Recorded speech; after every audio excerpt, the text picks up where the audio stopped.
The Dallas Cowboys opened the 2022 NFL season with really high aspirations. They came into the year as a contender in the NFC and the NFC East, and most people thought they would be fighting for the first place spot with the Philadelphia Eagles. So, how did the year go? Well, the Dallas Cowboys offense was definitely good throughout the year. They ranked 3rd in points, 8th in rushing yards, 2nd in rushing touchdowns, and 1st in red zone touchdown percentage. And they also ranked 4th in sacks allowed. But what the offense really lacked in was the turnover battle and passing yards. They were middle of the road in pass attempts and completions, but also dead last in turnovers. That can really cost your team games when you're turning the ball over 2 to 3 times per game. Dak Prescott had an okay year. He had 2,860 yards passing with 23 touchdowns to 15 interceptions, which tied for the league lead in interceptions. But he only played in 12 games. The year is 17 games played. He only had 15 interceptions in 12. How much more would he have had if he played the whole year? His QBR for the year was 58%, which isn't great. Dak had a down year. Some of the blame can be placed on the fact he was recovering from an injury to his thumb and his throwing hand, or he was just making poor decisions. Now, when you look at the backfield, you may wonder what was so good about it. Well, Tony Pollard was the best back for the Cowboys. He ran over 1,000 yards and also had 5.2 yards per carry, which ranks 7th in the NFL. That is phenomenal.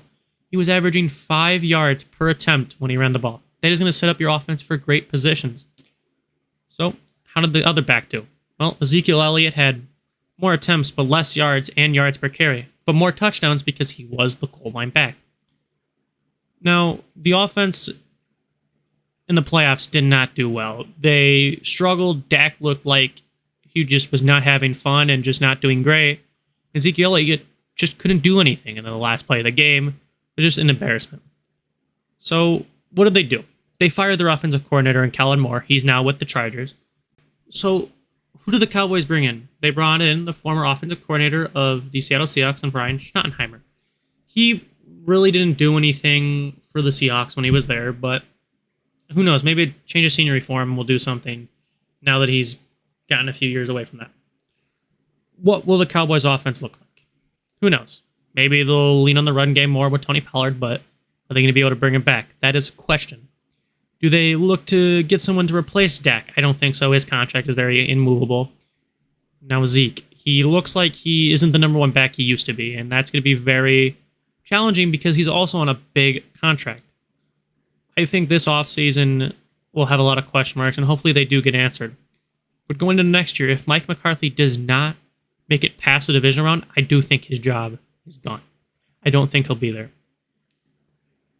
Now, what about the Cowboys defense? Well, they played really good. That was really the bright spot in the playoffs. They really stopped Tom Brady from doing anything that he's used to. Their pass rush was so good. They played exceptional. And they showed up in the big parts of the games, especially against the Niners and the Bucs. They showed what elite pass rush can do in games, especially big ones. You look at the NFL playoffs this year. You look on the NFC side especially. You look at all the teams that have won and now the team that's in the Super Bowl, the Eagles. How much has pass rush really helped them? Well, in the Giants and the 49ers game for the Eagles, they held each team to 7 points because the pass rush was so good. It was so deep that they were able to rotate guys in and out. No one was tired. They had 3 guys with double-digit sacks this year. That is insane. The 49ers, they had a great pass rush against the Cowboys and the Seahawks. That's what wins games is pass rush. When you're able to get to the quarterback and stop opposing offenses from doing anything. That's why the Cowboys were so good in so many games this year because their pass rush with Micah Parsons, DeMarcus Lawrence, all these guys, they were able to get stops when they needed to. But when the defense is tired and the offense isn't able to turn those stops into points, that's what's the problem. You cannot keep putting your defense out there and expecting them to get stops after stops after stops when your offense is going 3-0 and they're not getting enough rest. So in my honest opinion, the defense is fine. Dan Quinn is staying, so that's perfectly fine. They're still going to have that great defense, and he's still going to be there. Maybe he'll be gone next year, but I still think the Cowboys have a great defense next year. The offense, though, is where it's really, really going to be a big question. They need another wide receiver. Michael Gallup was okay. CeeDee Lamb is the number one. They need to get someone else outside of Michael Gallup. They cannot rely on a T.Y. Hilton who is past his prime and just old now. They need to get someone that can really make a difference outside of the other two. They need to figure out what they're going to do with Tyrone Smith, what they're going to do with the other holes in their offensive line, because they have free agents this year that is going to be leaving because they're going to get a bigger contract somewhere else.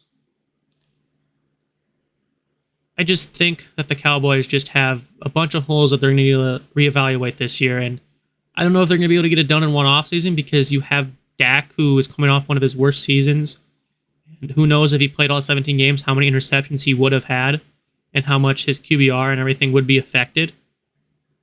And you look at Zeke, he is not himself anymore, and you're going to have to pay Tony Pollard. You're going to have two backs that are going to be on huge contracts. You're not going to really be able to pay anybody else because running back contracts are huge. And you have Dak on a huge contract. There's just so many holes that you cannot fix when you don't have enough money. And if you're also picking later in the first round, I think the Cowboys should really evaluate themselves and see what the options are this offseason to really change what they can do. I think maybe helping a little bit more of the secondary could help too. Never hurts to have more secondary depth because Trayvon Diggs is not the only one that can be doing anything. I think linebacking core is also something that could be looked at. Leighton Vander Esch is also a free agent, so I don't know if they'll look to bring him back or find someone different. My honest opinion, though, is they need to figure out what they're going to do offensively. Defense is fine. It's just offensively has so many question marks. I know I've reiterated that so much in this video, but they just need to fix their offense. And then I think they could possibly be a contender and maybe even play in the Super Bowl. It's just a big if. Who knows if Dak's the actual good quarterback that they need to get over the hump. Who knows? Well, I thank you all for watching. Now go ahead and click the like button. Make sure it turns blue. And while you're down there, go ahead and click the subscribe button and the notification bell so that way you're notified for any videos. Have a good day, everyone.